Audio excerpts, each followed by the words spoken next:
whakalopulahi atu, hanei e tau walatala ni ko mō mai ke lātai moe awhiawhinei, whakamua, koe tau whakahoroanga ke lātai moe ononoanga ke whalu tau hiki kianga, ke whalu wala ke he tohi whakaweha niwe, hane whainga hua whakalahi e komisi ne kua kotofa e matangahua nei. Koe komisi ne kua whakatua i ke tau ka mole, ne kua kamata halo tōla tau ngahua ke mta uru he tau nei. Tala hawa e takita ke komisi tohi whakawe ko fisa pihingia, koe ononoanga ke he ua e whakaweanga ke he mga honei. Kua whakamau pōpu tuai ke whakakatoa i tau hokotaki, mai ue whakatufono whakalata-lata, ke lata i mito hiki kianga, ke tukua tuai ke he whonoanga he tau e ke pole ke he whahi tapuka hau. Ko hiki anga he tohi whakawe koe mana uka rai, ai muka muka. Ha koe tau puipuianga i nine toka i loto he matahutufon he tohi whakawe. Si kisikise mautoro e komisi, he mailonga i mautoro e te hokotaki whakamua. E tausi te hokotaki, hoko ke whanaki pōre e itaria si mas, o si anga ne kaha. Si onona mautoro ke laile laki ki sia haiwhe to mene ne aonga, kai aonga i loto ke hiki, kai ai uka lahi ka hake tau tangata ke tausi te whiwhirianga. E si hake mai mautoro mea moe, taria e mautoro koe, mai he longa he tumita kupu ia, ne toka whoki ki loto he ha mautoro tohi wha horonga hoa ne mai whanaki pōre. Ua ni hiki anga ni kua whakamahino mautoro mga honi ki ai. Taha koe hiki anga ke he whiwhiri anga he whakatonu whono. Taha ia ke vili ne whakatonu whono mai loto he whono ki pūre. He tau e ki pūre ne toko ua furu. Mga honi koe vili mai whafo e whakatonu whono ke nofi loto he whono ki pūre. Ka kua whiwhiri he komisi kua latani e whakatonu whono ke whiwhiri mai ni i loto he whono ki pūre. Taha ni alau tūru toko ua furu. Tahi ki anga ia ne kua whakatoka i mautoro, mai te kumkumi anga ha mautoro, si kua mau e whakahoranga ia ke lata me whono ki pūre. Koe ua aki, koe numela he matakau pūre ngahua.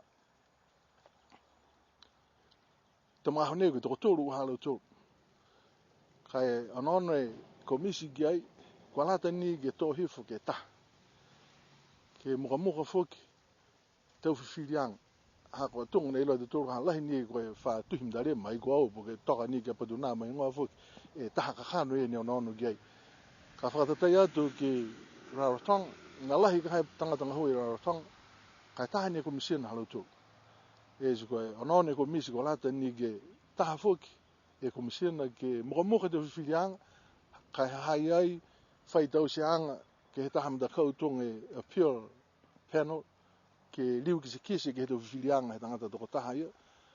Moe mailonga whoki, koe tuanga he tohi kupurahi he whakatwhono, e mnalango ki ia whoki ka hae he tau ngahua, he tau tangata ngahua he whakatwhono, hako ia koe uru, e si hai ai tau whakatokatokanga ia, ne kua lata ke whelangamatai aki, ke lata moe tuanga he tangata he komisina toko taha. Si koe tau kisikisanga ia mautoro, ne kua ua hiki anga ia, ne kua kumkumi mautoro, tutara ki ai, si kua tau se hotaki, moe ua e matawhakatwhono whakalata ia, ke tuku atu whakalataha ni me hotaki, whono ki pūre ha o rote whaitapu hau. Kua talhau mai li lifu ko pihingia, nā kai lalahi e tau whakakisianga ni ko moa mai he tau tangata, pese ni kua hawhangi atu ki alu tōru ke whai talhau wanga, ki ai kai amanaki kai ke osia e to wanga whakamua, mo ke uaki, to mai ki ai ke oatu ke whakatutala whakalulahi me tau tangata he motu. Koe tohi hokotaki alu tōru to tuku atu ai ke whanuanga ke he whaihi tapuka hau, nā kai koe tau mina mukamuka e talhau ia, ha koe tohi whakawe ni e matapatu e tau tohi mata whakatuwhonu, ne kua mua atu he mahuenga ke lata mo i tau whakaholoanga kautu, mo e kua lata ke mailonga pihia he tau tangata e mahuenga. Koe whahi tapu nei ne kua kamata e tau whakakwanga ke lata e mo i tau whahi kua leweki atu ke he tau ngahua ke he wāfo, mua atu ke he tau puipuianga he tau mumui tangata ke he tau ngahuaanga. Koe whakaholoanga nei ni kua whakatupe he mtakau Secretariat of the Pacific Community, ha koe ole mai he whahinga hua papiliki. Kua hawhangi e tu whakakwanga ke hea niafi, mo amana ke whakahokua ke tahe whai tapu. Mai longa koe tau ngahua tonga, koe tahe ni he tau ngahua kua mua atu he hanghang ke lea, mo kua lata i whoki ke mai longa he tau tangata ngahua e tau puipuyanga. Tala hawa he whahi pulinga hua he whakatuwhano kua lahi o muianga halau tolu ke he tau whakaruanga ne he SPC ke whakaonga he tau tangata ngā hua tonga po ke he wafo e taha pepa whakangahua ne kua whakaonga whakalaulahi ai ke hatu Pasifika ke lewe ki mai pui tau mumui he tau tangata ke halau tolu tau ngā huanga. Kua lahi whakahoho whoki he tau whahinga hua whakatuwhano ke inga sia moe halau tolu a tau whakatokaanga ke lātai moe tau puipuianga he tau malolo seno moe tau mui he tau tangata. Ne talahau wai he taha he tau kumisina ke he mga honei kua fuafua kua hivango fure pasene he tau whahinga hua ni kua whita ni he mau pāpo halau tolu tau whakatokaanga kai toko whihanga ia ni kua toi ki whakamau pāpo. Koe aho tuloto he talhau me lo tolu amana ki ai e whahi papliki ke whakangahua e tamana ni kua whakaako e lo tolu ke whahi tapunei ke he taha whakaholoanga paua ki ni kua whakatakatai mo e langwa tayanga mai he SPC. This week, local port workers are in training focused on occupational safety and health. This initiative is funded by the Secretariat of the Pacific Community, based on a request from the Public Works Department made about 2 years ago, highlighting the need for OSH, especially at the ports that is considered one of the most hazardous working environments. The Niuean Public Service Commission says that they are fully supportive of SBC's initiative to teach port workers how to use a regional OSH manual for port workers. Commissioner Esther Pavihi says that this is in line with what the Commission is doing to encourage and push for all departments to have OSH policies in place. To date, about 90% of departments have completed their OSH policies. On Thursday, participants will be part of a practical exercise to take on board and put to practice lessons learned as part of this training. Ne molea e toko ua furu tangata fusika ne kua hohoko mai ke he whakalele ke whahi tapu mole ke lata tonu mui tau whewa fusika whe toko he whahi whenonga ewa. Koe whakaholoanga International Wahoo Competition ne kua whakamau ke kamata i ke hawhaiumu ka kua whakaholo ha kua naka i hanghang mtaki e tau fufuang mtangi moi kua kamata i ke hau niawhi.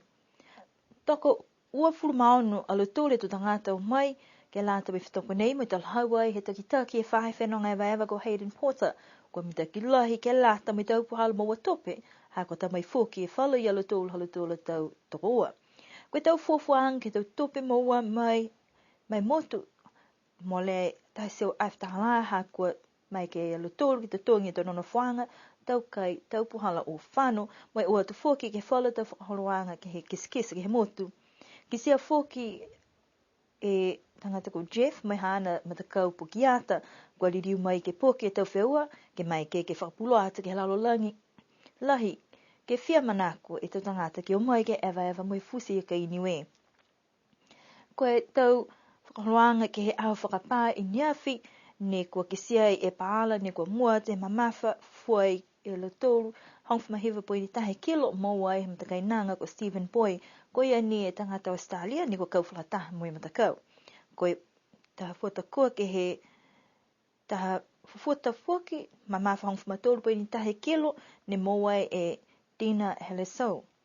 Ke weweheanga to waka koe toko ua furu ne kua whakamau ki whetoko ka he toko ua ni kua hokosia ke tātu tau ika ke fua mawai e simatani vese wahakula hongfu mataha poi ni hiva e kilo mai taha fuki halanga la vini wahakula 5.8 e kilo. Koe tau palepane he talhau e Hayden Porter fuafua ke he hongfuru awhi he tau koloma me tau tupe fua tupe mai he tau kisinisi fafo pia i fuaki ni mai motu mai mana koe whahe whenonga e waiwa ke whakau e kalo tolu ne kua langwatai ke whakatupe tau whewa nei. Koe taha ono fuaki ke he tau ahi mua po ke tau i mua ke tau se fuaki whalo tau whewa fusieka pehe nei ke lātai mui tau whiwhine. Koe au whalaile kua mole ne kua tuku whenonga i toko ua fulmau e tau whanau aonga toko lunga mai whala tau whanau mai he aonga pulotu he atu Pasifika tonga ke he motu kua Japana. Kua watu e tau mga whaoa ke mawehe mai whakamunuina i halutolu a whenonga. Koe ia ni kua takitaki ai mtakau koe ofisanga hua mai tau whata ko Charlene Tukioha mai he whainga hua whakamotu. Koe whenonga nini kua lau ia i toko hongfu mawhai atu motu he Pasifika koe taha na wala he whakaholoanga whakahingoa koe Kizuna Project ne kua whakatupe he whakatuwhono hai Japana. Koe whenonga nei ne ke maeki ke whakakisi ai he motu ko Japana halo tolu a tau whakaholoanga ke liu asi hake koutu he mole o te whala tau le kua tutupu whakaofo. Kua hohoko im takau he nueki Japana mai mawhala, tuli liu mai alo tolu he whahi tapu whakapā iau ke topa. Kua liu e mtakau Niuean Chamber of Commerce whakahoko halo tolu a whanolanga tahe tau me vili ai ke he tau kotofa fō ke lata mo e komisinga hua. Toko ua hingo haloa ni ko whakatu mai kotofaange Palestini ka kua liu nia Avi Ruben koutu, Hana Hangai Palestini ko Catherine Etwata Papani ko e kotofaanga ke lata mo lewe ki tupe nā kai whaitangata ni whakatu e hingoa ki to toko e tuanga nei mai whakatu mau nia Maureen Milikitama ke he kotofaanga ia ko i e tohi kupu ko Patricia Hunter. Ke la lawhi atu ki ai kua vili fōki e toko lime ko misinga hua, mai toko hongfu mau e hingoa ni ko whakatu, ka kua lautolu ni kua koutu ko James Mangatungia, Shane Tahovaka, Rupina Morrissey, Sefeti Fatiaki, mo Michael Jackson. Koe kotofanga nei ka lata mo e ue tau i mua, amina ki mawhala lautolu taunga hua, ke whakamalolo e tau pisinisi he motu. Kua kamata tua e tau whewa laka pi fitu he motu ke lata me tau nei, mo e tau whewa ne ko whakahoko ai ke hawhaiu mo e kua mole atu. Kua whai mga aho tau whakahoko tau whewa, ha koe tau lawe ke whalu whewa fōki, kai lahe whakaue, kua kamata tau whewa ke whakalaulahi atu fōki e tau whewa laka pi he motu. Toko on le matakau ni ko hoko atu ai ke male, mo e vevehe ai ke he ua e pūn. Koe whakahikuanga ke tau whewa koutu ni a lofi, tu ua vaiava, tu tolu, Likula Kapumtalau, tu wha tuapa, tu lima Southern Barbars, mo i tu on le matakau haha kupu. Amana ke whakahoko fōki whala tau whewa ke hawhaiu me whahitapu nei, to whai o nonoanga ke tau ahi mua, ke lata me tau whewa hongfu malima, mo i tau whakalaulahi anga tu fōki, ke lata me tau whewa he motu. Kai amana ke whakahoko ai e taha whanoanga ke hea haupungi me tau takitaki matakau ke kisia, koe whakahoko na kai tau whewa ke hawhaiumu. Ha kua kisia kua tokolonga i fō ke tau whānau pele, ne kua pākia ke tau whewa, kua mole, mo amana ke kisia tō lauia na kai e tau numela matakau. Whakatoa toa mai nei hada tōla tau wala tālu tutupu ke lata i mo i awhewhenei, amana ke liriu ke whelewepe nei fōki ke he awhewhea hatu loto, nana wha mnuine pō atu liriu atu tōlu ke wheleweia.